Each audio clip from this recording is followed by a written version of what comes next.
Vive le coronavirus. Eh bien, cette phrase peut te choquer. C'est le but. Parce que quand on entend coronavirus, on voit des morts, on voit la pandémie, on voit toutes les difficultés que le monde entier est en train de vivre depuis plusieurs mois à cause de ces fléaux. Mais je m'apprête dans cette vidéo à te montrer 5 aspects positifs que cette pandémie peut apporter à l'humanité, à notre vie personnelle, si nous savons en tirer parti. Alors si toi aussi tu veux prendre ta revanche sur le coronavirus, alors si toi aussi tu veux profiter de cette période de confinement pour t'améliorer, parce que tu n'es pas un perdant, parce que tu n'es pas quelqu'un qui se laisse abattre lorsqu'il y a des difficultés, alors je te dis de rester connecté et de suivre tous ces différents éléments, les 5 aspects qui vont te permettre de pouvoir avoir dans le coronavirus une opportunité à saisir. Et reste bien jusqu'à la fin de la vidéo parce que le dernier conseil, le dernier aspect, il est le plus important et moi-même il m'a fait particulièrement du bien lorsque j'ai découvert cette chose importante là. Alors avant d'aller plus loin dans la vidéo, si tu ne me connais pas encore, je suis Melkissa Bakar et j'ai créé cette chaîne Vive Heureux avec peu parce que moi aussi j'étais blasé par la vie, moi aussi j'étais frustré, moi aussi je pensais qu'il me fallait gagner beaucoup plus, travailler dur à la sueur de mon front comme on dit, pour pouvoir vivre plus heureux avec des moyens financiers plus importants. Eh bien ça c'était avant. Mais aujourd'hui j'ai compris qu'avec peu on peut faire beaucoup. Less is more comme on dit. Et je m'apprête sur cette chaîne ensemble de pas à pas à nous enseigner, à nous coacher, à nous diriger, à nous conduire vers l'essentiel qui est de pouvoir vivre la vie que nous voulons mener et atteindre nos rêves avec les moyens que nous avons aussi. Oui, le bonheur, on peut le vivre partout où on est, sans exception, malgré tout ce qu'il peut avoir dans notre environnement. Nous pouvons être dans notre cocon, dans notre bulle dorée et pouvoir vivre et profiter de la vie. Et c'est ce que tu découvriras, c'est ce que tu apprendras sur cette chaîne. Alors, avant d'aller plus loin, abonne-toi, clique sur la cloche de notification pour ne manquer aucune des vidéos parce que nous allons aller très vite, crescendo, et nous allons partager des choses intéressantes, inspirantes qui assurément vont apporter un plus à ta vie. Alors nous commençons tout de suite avec le premier aspect positif du coronavirus. Nous attaquons pour le premier aspect positif du coronavirus. Il vient comme une piqûre de rappel. Eh bien, c'est quoi? C'est l'hygiène. C'est très important pour la santé. À travers cette crise du coronavirus, nous avons compris combien de fois nous pouvons communiquer des maladies, nous pouvons vraiment par manque de propreté, par manque d'un environnement sain, nous pouvons transmettre des germes à nos proches et à notre famille. Et cette crise du coronavirus est venue nous apprendre à revenir à l'essentiel, les bases de la propreté. Se laver simplement les mains avec soit de l'eau savonneuse ou un gel hydroalcoolique, ça permet d'éviter la propagation de la maladie. Non seulement le coronavirus est empêché de vous, en tout cas limiter, sa contagion est limitée dans votre environnement si vous faites ces gestes barrières, mais en plus, votre environnement est plus sain. Et lorsqu'on habite et on vit dans une maison plus propre, plus saine, on se sent déjà naturellement bien. Vous pouvez être emmené dans un palace quelque part, mais si l'endroit dans lequel on vous reçoit est sale, est lugubre, il y a des ordures, il y a du désordre, toutes ces choses-là influence votre mindset, influence votre sentiment de bien-être. Et donc, pour quelqu'un qui veut vivre heureux avec eux, il faut qu'il utilise ce parti de ce souci de propreté comme un avantage, pas comme une contrainte. Dire oh, il faut se laver les mains à chaque fois que je franchis la porte d'un commerce, il faut se mettre un gel ou bien il faut se laver les mains, c'est contraignant. Non, ce n'est pas contraignant, c'est très utile. Et si tu respectes ces gestes, ça va te permettre d'avoir une nouvelle manière de percevoir le coronavirus et tu vas apprendre malgré cette crise à pouvoir développer une hygiène de vie qui va te servir tout le long des années qu'il te reste à vivre. Et pour ajouter, nous observons les statistiques nous montrent une recrudescence, une baisse des maladies dites de mensales, comme la fièvre typhoïde, la diarrhée, la dysenterie, etc. Puisque les hommes sont emmenés maintenant à se laver les mains plus souvent à cause du corona, et bien il y a une influence positive sur toutes ces maladies-là qui étaient parasitaires dans nos vies et qui nous fatiguaient, qui nous feraient toutes sortes de choses. Donc au travers de cette nouvelle habitude, de ce nouveau style de vie, de propreté un peu partout, dans tous les commerces, partout où tu te rends, il y a de l'eau pour se laver les mains avec du gel alcoolique ou du savon, et bien ça contribue à réduire ces maladies. Et pour nous qui sommes en Afrique, c'est vraiment très important et on sent les effets de cette nouvelle manière de fonctionner. Vive le corona.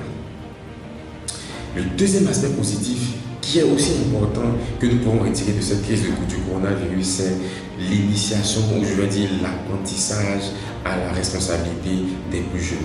Vous savez que cette maladie se communique est transporté par des personnes qui peuvent être asymptomatiques ou d'autres symptomatiques. Et la tranche d'âge les plus vulnérables sont autour de 50, 60 ans et plus le troisième âge.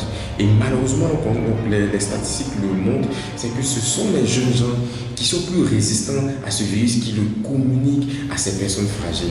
Et là, maintenant, il est question de leur apprendre la responsabilité. Il faut qu'ils apprennent à ne pas être entrer en contact avec ces personnes fragiles. Il faut qu'ils apprennent à pouvoir être conscients qui peuvent être vecteurs de cette maladie et qu'il faut qu'ils fassent attention dans leur amusement, dans leur distraction, dans leur loisir, à ne pas trop se frotter, se toucher par-ci, par-là et garder une hygiène de vie saine et propre. Et c'est là tout un enjeu parce que ça permet à notre jeune génération de pouvoir commencer à maturer, de pouvoir commencer à se soucier de l'avenir. Les jeunes qui, il y a quelques années, qui étaient, on va dire, sans limite, qui ne pensaient à rien d'autre, là maintenant, ils se rendent compte que par leurs attitudes ou par leur négligence, ils peuvent contribuer au décès d'un membre de leur famille qui est un peu âgé. Et ça fait toute la différence. Et j'observe une différence, un changement plutôt de mentalité progressive au niveau des jeunes et ils se rendent compte de combien de fois ils ont un rôle important à jouer dans la société.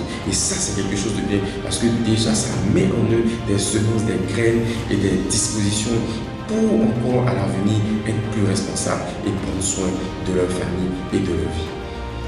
Et la troisième chose que nous apprend cette crise du coronavirus, c'est le minimalisme. Le minimalisme, qu'est-ce que c'est? C'est un art de vie qui consiste à vivre avec des choses minimum, qui consiste à vivre avec vraiment l'essentiel. Si vous êtes honnête avec vous-même, vous verrez que dans votre placard, en ce moment, dans votre garde-robe, il y a plusieurs types de vêtements que vous ne portez plus depuis plusieurs mois, parfois même d'autres depuis plusieurs années. Mais qu'est-ce que font encore ces vêtements dans votre placard, dans votre garde-robe? Vous ne savez pas, vous n'avez pas envie de vous en séparer, il y a une valeur émotionnelle, etc., etc. Et toutes ces choses-là contribuent à remplir votre environnement immédiat d'informations. Des chaussures que vous avez que vous ne portez pas, des meubles anciens, des casseroles que vous n'utilisez plus pour nos femmes cuisinières, etc. Toutes ces choses que vous emmagasinez qui ne servent à rien contribuent à vous étouffer, contribuent à vous donner l'impression que l'espace dans lequel vous vivez est restreint et petit. Et ça vous donne l'impression que vous devez absolument, par exemple, déménager parce que l'endroit est petit. Mais en fait, si vous faites de la place, si vous faites ce qu'on appelle le vide-grenier et que vous vous débarrassez de certaines affaires dont vous n'avez plus besoin, et bien vous vous rendrez compte que l'espace dans lequel vous êtes, il est largement suffisant pour que vous puissiez vivre sainement votre famille. Pas besoin d'augmenter le budget du loyer pour chercher une autre maison, une autre location qui va revenir plus cher avec des dettes, des emprunts, etc. Donc, ce tas de vie qu'est le minimalisme a été vraiment propulsé par le coronavirus. Les sorties étant interdites, les maquis, les restaurants, les balades et tous ces endroits de monde là qu'on pouvait fréquenter ont été interdits. Et là, le confinement rentre en place. Et qu'est-ce qu'on fait? On apprend à vivre avec peu. Est-ce que parce que je ne peux pas sortir, je ne serai pas heureux? Est-ce que parce que je ne peux pas aller au restaurant, je ne serai pas heureux? Est-ce que parce que je ne peux pas aller au cinéma, je ne serai pas heureux? Non, je refuse que ma vie soit définie par ces choses-là. Et je refuse que mon bonheur dépende de si je peux aller au restaurant ou au McDo ou pas. Je prends les choses en main et j'apprends à me réjouir avec ce que j'ai. Alors qu'est-ce que je fais? Je prends du temps à la maison pour apprécier tout ce dont je n'ai pas besoin. Je commence à les ranger et je me dis, voici ce dont j'ai besoin et de manière spéciale, je vais travailler avec. Il y a une loi statistique très intéressante qui s'appelle la loi de Pareto, c'est la loi du 20-80. Je pense que j'aurai le temps de faire une nouvelle vidéo, une vidéo particulièrement dessus pour voir combien de fois cette règle-là s'applique à nous. Cette règle, elle est simple, elle dit simplement que 20% des choses que nous possédons nous apportent 80% de bien-être, ou nous utilisons 20% de 80 des choses que nous possédons. Bref, ça fait des micmacs. Mais en gros, j'aurai le temps de faire une vidéo particulièrement dessus pour nous montrer combien de fois cette loi-là nous influence sans qu'on le sache. Alors, donc, nous retenons que le minimalisme, c'est un nouvel art de vie qui sera de plus en plus demandé, qui sera de plus en plus utilisé. Et même pour les pays africains qui sont en Afrique, c'est un art de vivre que nous devons adopter. Parce qu'il y a tellement de limitations, tellement de blocages, tellement de choses qui, dans notre quotidien, nous manquent pour notre épanouissement, que nous devons apprendre à changer les codes, casser les codes et apprendre à vivre avec ce que nous avons en étant. Et la quatrième chose importante et positive que nous apporte cette crise du coronavirus, c'est la réorganisation de notre manière de travailler. Le métro, boulot, dodo, c'est terminé. Il faut maintenant penser à une nouvelle organisation et une nouvelle manière de travailler. Et nous assistons à l'explosion du télétravail, puisque à cause des normes de confinement et de règles de propagation du virus, il faut que les hommes puissent travailler en respectant la distanciation sociale. Et ça nous donne des idées, ça donne des idées à des entrepreneurs, ça donne des idées à plusieurs personnes qui arrivent à pouvoir maintenant être plus efficaces et productives en travaillant chez elles à la maison.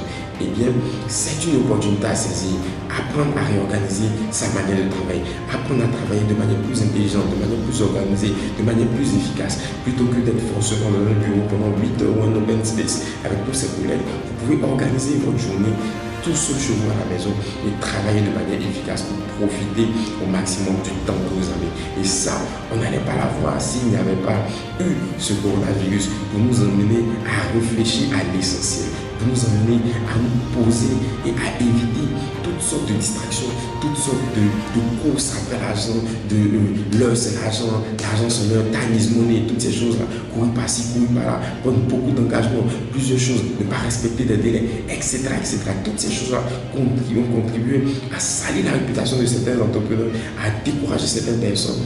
Et cette crise est venue nous amener à poser par la terre et à nous dire, ok, le travail c'est bien, mais il faut le réorganiser, il faut utiliser le temps de manière plus efficace et de manière plus efficiente. Et ça, c'est vraiment une chose positive que le coronavirus est venu nous apporter. Et là, maintenant, nous passons au dernier point qui est le plus important, comme je le disais. Alors, ne quitte pas cette vidéo sans avoir entendu ce point. Le plus important, la chose majeure, la chose qui va faire la différence, la chose qui est la plus intéressante dans cette crise du coronavirus et que je t'amène à saisir, à comprendre, c'est que ça te permet de te rapprocher de l'essentiel. L'essentiel, c'est quoi? Et bien, c'est la famille. La crise du coronavirus a amené le monde à revenir à la base, à revenir au cocon familial. Le confinement étant là, personne ne peut sortir. Où est-ce que nous sommes alors? Nous sommes chez nous. Et il y a un adage qui dit on est mieux que chez soi. Alors, pendant cette crise de confinement, de coronavirus, j'aimerais appris particulièrement à profiter de miens, à profiter de mon épouse, à profiter de ma petite fille, à profiter des personnes que j'avais du mal à voir à cause de mon emploi du temps chargé, des personnes avec qui j'avais du mal à échanger. J'ai dû maintenant prendre du temps à la maison pour discuter, pour échanger avec ces personnes-là qui sont proches de moi. On peut être proche d'une personne sans pourtant partager sa vie, sans pourtant partager son quotidien, parce que nous sommes omnibulés par nos défis, par nos challenges, par nos difficultés, par tout ce que nous avons à résoudre au travail, par toutes les sollicitations. Et quand cette crise est arrivée, elle a mis tout le monde au garde à vous, au respect. Et on a pu se rendre compte qu'en fait, l'essentiel, c'est d'être bien et c'est d'être chez soi. Alors, c'est lorsque tu regardes cette vidéo, tu es dans un pays, dans le monde, où il y a encore le confinement, etc. Ne prends pas ça comme une fatalité. Ne subis pas la pression du découragement. Garde les yeux fixés sur l'essentiel. Dis-toi qu'il y a quelque chose de mieux que tu peux réaliser, que tu peux faire et tirer parti de cette situation. Pendant que tu es à la maison, pendant que tu es en train d'essayer, profite de faire du bien. Donne-leur des compliments, dis-leur que leur présence à tes côtés compte et tu verras qu'il y aura une atmosphère différente à la maison. Il y aura plus d'union, plus de communion et ça, je le garantis, ça contribue grandement à notre bonheur et ça vaut mieux que des salaires, que de l'argent qu'on pourrait nous donner lorsqu'on part loin de nos êtres aimés pour chercher à travailler et à gagner de l'argent. Alors, c'était un peu ça ce que je voulais vous partager. C'était ces 5 éléments, ces 5 aspects positifs qu'il faut retenir de cette crise du coronavirus et garder en tête que les vainqueurs sont ceux-là qui savent profiter des situations difficiles pour en faire des opportunités. Toute situation de crise est une situation d'opportunité et je vous invite pour ceux qui veulent vivre heureux avec eux à pouvoir regarder avec un œil différent. Ce qui fait peur, derrière ce qui fait peur se cache parfois un grand trésor. Alors restez connectés pour la suite des prochaines vidéos et vous verrez que nous allons apprendre ensemble pas à pas à vivre heureux pour découvrir le bonheur caché dans notre quotidien. Ciao!